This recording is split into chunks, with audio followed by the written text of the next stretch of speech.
오늘 이사야서 17장 말씀을 통해서 말씀을 깨닫는 지혜와 응답받는 기도의 은총이 우리에게 넘치게 될 줄로 믿습니다. 우리는 지금 이사야를 통해서 하나님께서 열방을 심판하는 장면을 보고 있습니다. 오늘은 바로 다메섹에 관한 경고입니다.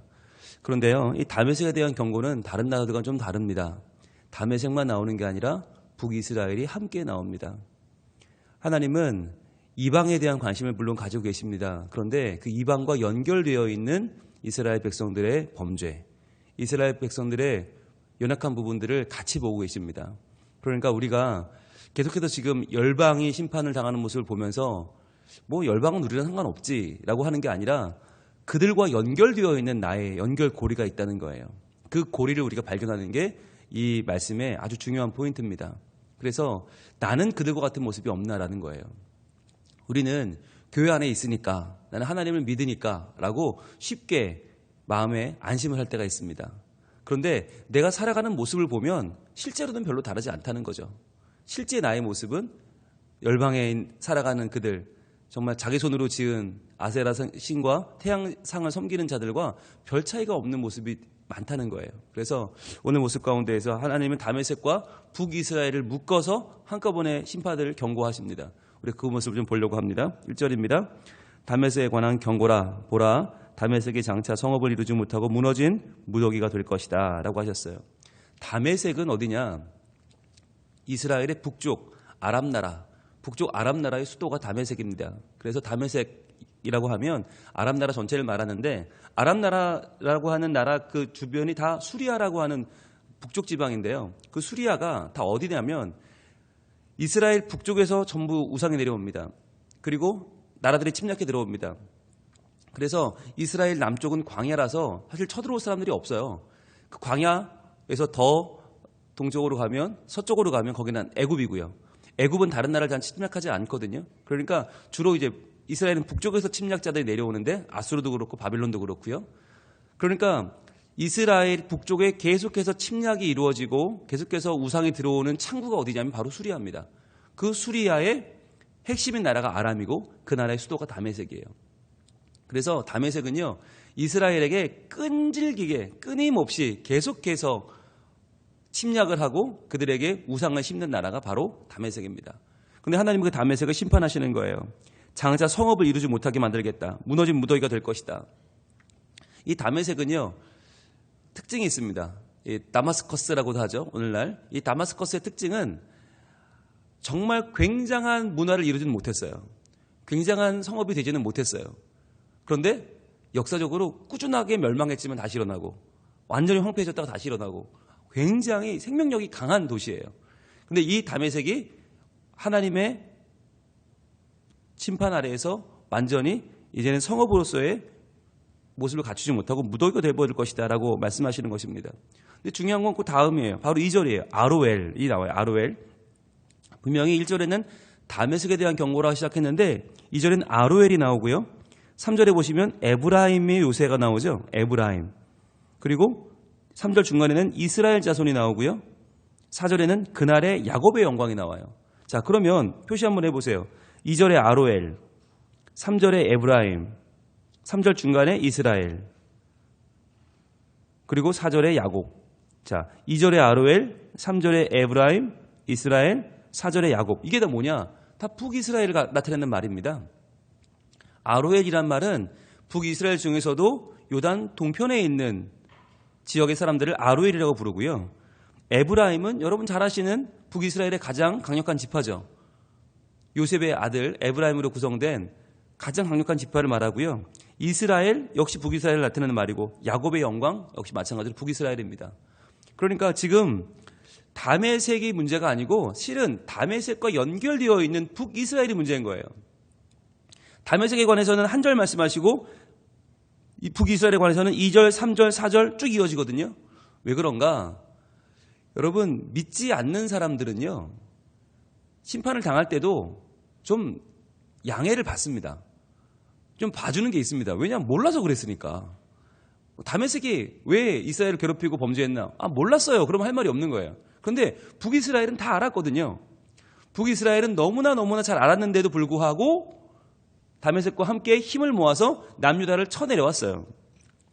왜 그런가 한번 보겠습니다. 여러분 이사야 7장으로 가봅니다. 이사야 7장. 바로 이사야가 처음 시작하던 그때에 이사야 7장에 이렇게 시작을 합니다. 7장 1절입니다. 우시야의 손자요 요담의 아들인 유다의 아하스 왕 때에 이렇게 시작을 합니다. 아하스. 그래도 말년에 잘못은 했지만 그는 이스라엘 남유다 역사에서 가장 선한 왕 중에 하나죠. 그 아합 왕 때에 아하스 왕 때에 누가 쳐들어오냐면 아람의 르신 왕. 자, 아람의 수도가 다메섹이죠. 다메섹의 르신과 르말리아의 아들 이스라엘의 베가 왕이 올라와서 예루살렘을 쳤으나 능히 이기지 못하더라 그랬어요. 이때 어마어마하게 큰 환란이 닥쳤습니다. 그게 바로 다메섹과 북이스라엘이 연합군을 이루어서 남유다를 쳐들어 내려온 거였어요. 아하스 때. 그러면서 이사야의 이 환상이 시작되죠. 그러니까 지금 이 환상이 전해지고 있는 때는 언제냐? 다메섹과 북이스라엘의 연합군이 지금 남유다를 치고 있는 바로 그때예요. 르신과 베가 두 나라의 왕이 연합을 해서 남유다의 아하스를 치고 있을 바로 그때란 말이죠. 자, 그때인데 우리가 볼게요. 7장 7절을 봅니다. 주 여호와의 말씀이 그 일은 서지 못하며 이루어지지 못하리라 그랬어요. 이 두 나라가 연합을 했지만 남유다를 이기지 못한다는 거예요. 왜냐하면 남유다는 하나님이 지키고 계시기 때문이죠. 8절 대저 아람의 머리는 다메섹이요. 다메섹 나왔죠. 다메섹의 머리는 르신이며 65년 내에 에브라임이 패망하여 다시는 나라를 이루지 못할 것이며 에브라임의 머리는 사마리아요. 사마리아의 머리는 르말리아의 아들 베가죠. 만일 너희가 굳게 믿지 아니하면 너희는 굳게 서지 못하리라 하시니라. 즉 하나님은 이미 말씀하신 바 있습니다. 이사야 7장에서 북이스라엘에게 말씀하셨어요. 야 베가 이스라엘 너 이렇게 살면 안 돼. 굳게 믿지 아니하면 굳게 서지 못하리라 라고 분명히 말씀하셨어요. 그러나 북이스라엘이 하나님의 이 경고의 말씀을 듣지 않았죠. 듣지 않고 계속해서 다메섹과 손을 잡고 동족인 남유다를 쳤습니다. 그러자 오늘 이제 17장의 말씀이 나오는 거예요. 바로 10장 차이죠. 7장과 17장은 현실과 그 현실에 따른 심판을 보여주고 있는 것입니다. 여러분 정신을 언제 차려야 됩니까? 7장에서 차려야 됩니다. 7장에서 하나님 분명히 이 일은 이루어지지 못한다 하셨고 너희가 굳게 서지 못하면 굳게 믿지 않으면 굳게 서지 못한다 말씀하셨습니다. 그런데 10장이 진행되는 동안에도 북이스라엘의 베가는 회개하지 않았습니다. 그리고 계속해서 다메섹과 힘을 모아서 남유다를 치려고 했죠. 그래서 주어진 말씀이 바로 17장인 것입니다. 자, 그날에 어떻게 됩니까? 2절, 17장 2절로 옵니다. 아로엘의 성읍들이 버림을 당하리니 양무리를 치는 곳이 되어 양이 눕되 놀라게 할 자가 없을 것이다. 자, 아로엘의 성읍들, 요단 동편, 그렇게 자랑하는 양들을 길러내는 그 요단 동편의 이스라엘 땅들이 어떻게 돼요? 버림을 당할 것이다. 양무리를 치는 곳이 될 텐데 양이 눕되 놀라게 할 자가 없다. 즉 아무도 없다는 거죠. 우리가 양에 대해서 배웠잖아요. 양은 함부로 눕지 않죠. 겁이 많아서. 누웠다가도 누가 조금만 바스락하면 바로 일어나 버립니다. 그런데 양이 누웠는데 놀라게 할 자가 없다라는 말은 뭐예요? 완전히 황폐한 땅이 된다는 말이죠. 아무도 없다는 거예요. 게다가 3절 에브라임의 요새와 다메섹 나라와 아람의 남은 자가 멸절하여 이스라엘 자손의 영광같이 되리라 만군의 여호와의 말씀이니라. 바로 7장에서 하셨던 말씀이 이루어지는 거죠. 굳게 믿지 아니하면 굳게 설 수 없다는 말씀이 바로 이루어지는 말씀이 바로 3절입니다. 그래서 에브라임 요새와 다메섹 나라가 함께 망하죠. 아람의 남은 자가 멸절해버리죠. 이스라엘 자손의 영광같이 되린다는 말은 이스라엘 자손의 영광이 지금 거의 남지 않았기 때문에 이들의 영광도 바닥을 친다는 말입니다. 그러면서 4절에 그날에 야곱의 영광이 쇠하고 그의 살찐 몸이 파리하리니 그날은 심판의 날이죠. 여호와의 날이죠. 그날이라는 말은 두 가지를 포함한다고 그랬죠. 구원의 날이 될 수도 있고 심판의 날이 될 수도 있고. 그런데 북이스라엘은 하나님 자녀니까 그날이 구원의 날이 되어야 맞는데 지금은 무슨 날이에요? 심판의 날이 되었습니다. 왜 그렇습니까? 아무리 하나님 자녀라도 하나님을 믿지 않으면 거역하면 범죄하면 그날은 심판의 날이 되어버리는 거죠. 그래서 하나님은 계속 그 북이스라엘에게 이렇게 선포하십니다. 영광이 쇠할 것이고 야곱의 영광은 쇠하고 살찐 몸은 파리해지고 마치 추수하는 자가 곡식을 거두어가지고 그의 손으로 이삭을 뺀 것 같다. 이미 적들이 다 와서 훑어간 거예요. 적들이 추수해간 거예요. 아무것도 없는 거예요. 르바임 골짜기에서 이삭을 준 것 같으리라. 그러니까 이미 다 추수가 끝나서 아무것도 없는 그러한 황폐한 땅이 되어버릴 것이다. 이것이 얼마나 불쌍한 일입니까? 얼마나 정말 가슴 아픈 일입니까? 그런데 우리에게 희망을 주는 말씀 바로 6절입니다. 6절 같이 읽습니다. 그러나 그 안에 줄 것이 남으리니 감람나무를 흔들 때에 가장 높은 가지 꼭대기에 과일 2-3개가 남음 같겠고 무성한 나무의 가장 먼 가지에 4-5개가 남음 같으리라. 이스라엘 하나님 여호와의 말씀이니라. 아멘. 너무나 가슴 아픈 멸망의 날, 너무나 가슴 아픈 심판의 날을 말씀하시면서 하나님은 그러나라고 하는 단서를 다십니다. 그러나 여러분 이것이 다른 거예요. 이방 나라의 심판에는 그러나가 없어요. 그런데 북이스라엘의 심판에는 그러나가 있습니다. 왜냐하면 그들이 범죄했지만 그들이 하나님 앞에서 대적했지만 그러나 그들은 하나님 자녀이기 때문에 하나님의 선택한 자녀이기 때문에 그러나라고 하는 단서를 다십니다. 뭐라고 하십니까? 그 안에 주울 것이 남을 것이다. 주울 것이 남는다. 남은 자가 있다는 거예요. 남은 자가 있다. 오죽하면 이스라엘의 가장 악한 왕 아합 왕 때도 엘리야가 나 혼자밖에 없어요. 죽을 것 같아요. 그랬더니 하나님이 아니야. 7,000명이 남아있어. 바알 신에게 절하지 않은 7,000명이 남아있어 하실 정도로 하나님의 백성의 특징은 뭐냐? 남은 자가 있다는 거예요. 여러분 이래서 남은 자들이 뭐 해야 됩니까? 기도해야 되는 것입니다. 남은 자들의 기도가 민족을 살리는 기도가 되는 거죠. 남은 자들. 근데 그 남은 자가 어디에 남아요? 감람나무를 흔들 때 가장 높은 가지 꼭대기에 과일 2-3개가 남는다. 가장 높은 곳, 손에 닿지 않는 곳. 여러분 이것이 과연 어떤 사람들을 말하는 것일까요? 세상에 물들지 않은 사람들이죠. 세상에 흔들 때 그냥 같이 흔들려 버리는 사람들이 아니라 저 멀리 손에 닿지 않는 곳. 그러면서 또 뭐라고 그래요? 무성한 나무의 가지, 먼 가지, 가장 먼 가지에 4-5개가 남은 것 같으리라. 즉 이 세상에 흔들리지 않는 사람들, 이 세상이 자기 영향력 아래 두려고 할 때 쉽게 그 밑에 들어가지 않는 사람들이 있다는 거예요. 가장 높은 곳, 가장 먼 가지에 있는 그들은 남아있을 것이다. 끝까지 남는다는 것입니다. 여러분 이것이 오늘 아침에 우리의 기도 제목이 되어야겠죠. 여러분 이 시대가 어떤 시대입니까? 흔들리는 시대입니다. 가정이 흔들리고요. 사회가 흔들리고요. 온갖 정체성도 흔들리고요. 이제는 모든 나라와 민족들이 세태가 흔들리고 있어요. 이럴 때에 하나님 흔들리지 않게 하옵소서. 그게 뭡니까? 바로 7장에서 말씀하신 거예요. 굳게 서지 아니하면, 굳게 믿지 아니하면 굳게 설 수 없다. 굳은 믿음, 그 굳은 믿음이 무엇입니까? 하나님을 다시 한번 나의 확실한 아버지로, 예수님을 나의 구세주로 다시 한번 선포하는 믿음입니다. 여러분 1151 신이라고 했습니다. 매일매일 새롭다. 매일매일 새롭다. 이것은 신년에만 나누는 말씀이 아니에요. 한 해를 이제 거의 다 보내는 이 연말에 오늘 하루가 여러분 얼마나 새로운 날입니까? 연말에는요 약속들이 많습니다. 스케줄이 많아요. 그래서요 어영부영 지나다 보면 성탄절이에요. 어영부영 지나다 보면 또 연말이에요. 한 해 갔네? 이렇게 지나가요. 그러나 그런 와중에도 오늘 하루는 정말 소중한 날입니다. 이 하루, 하나님이 허락하신 이 거룩한 하루, 이 의미 있는 하루가 우리에게 정말 귀한 하루가 되려면 어떻게 해야겠습니까? 바로 이렇게 살아야겠죠. 자, 7절 같이 봅니다. 그날에 사람이 자기를 지으신 이를 바라보겠으며. 자, 그날에, 그 심판날에, 그러나 하나님 자녀는 어떻게 해요? 그날에 자기를 지으신 이 하나님을 바라본다는 거예요. 그의 눈이 이스라엘의 거룩하신 이를 뵙겠고 하나님을 본다는 거예요.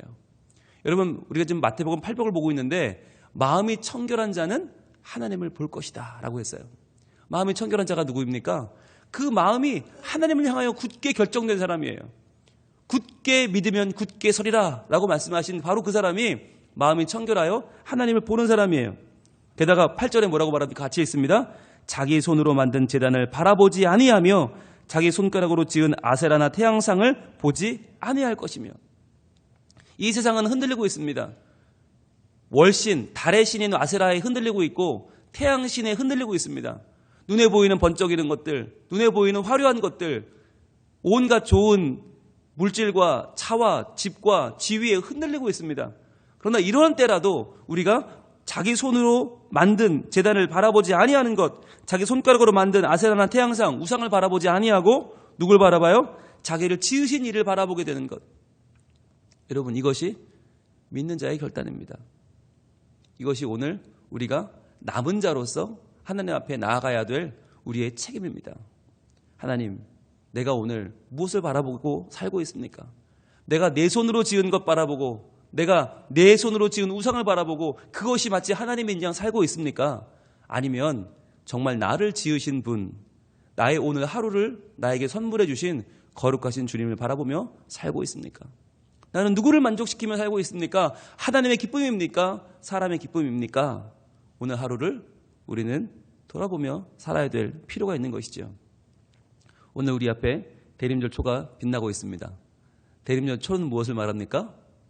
우리는요, 한낮 초라는 거예요. 불면 날아가요. 불면 꺼져요. 그런데 켜져 있는 동안에 우리는 예수님이 오신다라는 것을 온몸으로 알리는 역할을 하는 것이죠. 우리는 아무것도 아닙니다. 코끝에 호흡이 사라지면 우린 이 땅을 떠나야 될 존재들이에요. 언젠간 다 이 땅을 떠날 것입니다. 그러나 그럼에도 불구하고 오늘 우리는 대림절 초처럼 불타오르길 원합니다. 오늘 아름답게 불타면서 하나님이 바로 나의 아버지이심을, 우리에게 오시는 아기 예수님, 예수 그리스도가 나의 유일한 구세주 되심을 오늘 하루도 우리가 삶으로 외칠 수 있기를 바랍니다. 그래서 모두가 흔들리고 있는 이때에 마치 다메섹과 이스라엘이 연합하여 남유다를 치고 동족 상자리 비극이 벌어지고 수많은 사람이 죽고 어마어마한 전쟁이 벌어지는 이 현실 속에서도 하나님의 심판의 날, 하나님의 구원의 날, 보라 그날에, 보라 그날에 여호와의 날을 선포하고 있는 이사야처럼 오늘도 우리가 하나님을 믿어 그 믿음 위에 굳게 서서 오늘도 하나님을 내 삶의 중심으로 모시고 믿는 가운데 하나님의 영광을 돌리며 살아가는 우리 모든 성민 가족들 될 수 있기를 하나님은 원하고 계십니다. 기도하겠습니다. 하나님, 다메섹과 북이스라엘이 연합하여 르신과 베가가 아하스 왕 때 남유다를 침략하고 어마어마한 살상을 일으키고 많은 사람들의 생명을 앗아갔던 이 전쟁의 한가운데 가운데 하나님은 이사야를 통하여 이 귀한 말씀을 주고 계십니다. 다메섹이 멸망할 것이고 북이스라엘의 영광이 쇠하여질 것이고 마침내 그날에 하나님의 손이 일어나 이 모든 일들을 하나님의 발 아래 두실 것이라고 하나님 말씀하십니다. 하나님, 한때는 하나님보다 높아진 것 같았지만 그러나 하나님의 심판을 받고 멸망 가운데 처하게 된 이 두 나라를 보면서 저희들의 모습을 돌아봅니다. 하나님, 저희는 어떻습니까? 우리는 과연 하나님을 가장 귀한 분으로, 내 인생 가장 큰 우선순위로 내만 모시고 살고 있습니까? 과연 내 인생에 가장 중요한 기쁨과 감격이 하나님께 있습니까? 주님, 우리를 위하여 오시는 예수 그리스도, 아기 예수님을 기다리는 이 대림절에 우리의 마음속에 중심이 다시 한번 회복되어지길 원합니다. 우리가 대림절 촛불처럼 밝게 빛나며 아기 예수님을 기다리기 원합니다. 이 땅에 인간이 만든 것들, 내가 만든 것들, 빛나는 것들, 아름다워 보이는 것들의 마음을 빼앗기지 않게 하시고 오늘 하나님이 바로 내 주님이심을, 하나님이 내 아버지이심을 다시 한번 믿고 선포하는 저희들이 되게 해 주시옵소서. 그래서 오늘 이 아침에 저희의 마음이 하나님을 향하여 굳게 믿게 하시고 굳게 서게 하시고 하나님의 남은 자가 되어 이 혼란의 때에 기도하는 자가 되게 하시고 하나님을 다시 한번 내 마음에 모셔서 오늘도 하나님을 기쁘시게 하는 거룩한 하루를 살게 하여 주시옵소서. 오늘 하루를 허락하신 주님을 찬양합니다. 감사합니다. 하나님 우리를 보호하시고 하나님의 기쁨이 되는 복된 하루가 되게 하여 주옵소서. 예수님 이름으로 기도합니다. 아멘.